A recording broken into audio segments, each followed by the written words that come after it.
4 februarie, zi de neuitat. Două suflete în zbor s-au împerecheat.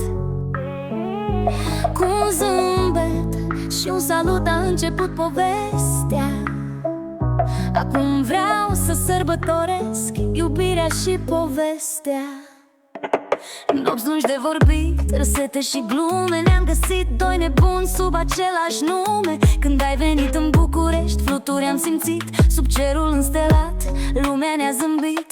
Sărbătorim iubirea începută pe Bigo, de la glume și șoapte vorbite noapte de noapte.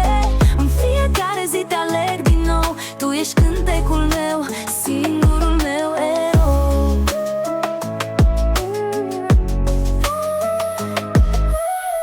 La Pitești am râs cu ai tăi fără măsură. Fiecare moment cu tine o aventură pură. Ne-am unit destinele fără ezitare. Iubirea noastră crește ca rădăcina unei floare. Mulțumesc că existi, că ești al meu dar. Viața cu tine e un vis, un tărâm clar. Privim spre viitor cu dor și speranță. Povestea noastră e scrisă sub aceeași alianță. 4 februarie, un început minunat. În fiecare an e tot ce am creat. Cu tine alături, nicio zi nu-i banală. Iubirea noastră e un cântec, o poveste regală.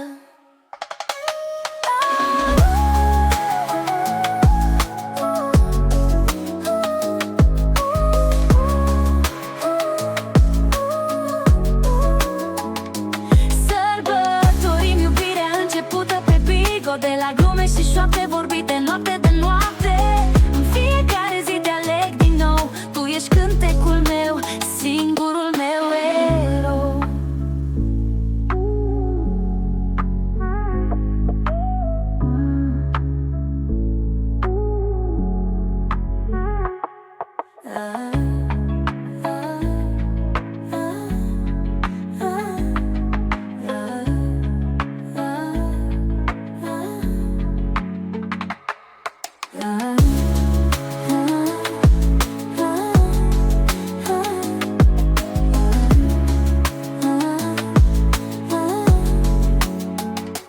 La Pitești am râs cu ai tăi fără măsură.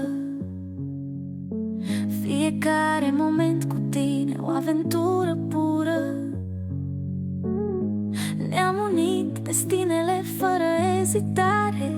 Iubirea noastră crește ca rădăcina unei floare. Mulțumesc că existi, că ești al meu dar. Viața cu tine e un vis, un tărâm clar. Privim spre viitor cu dor și speranță. Povestea noastră e scrisă sub aceeași alianță.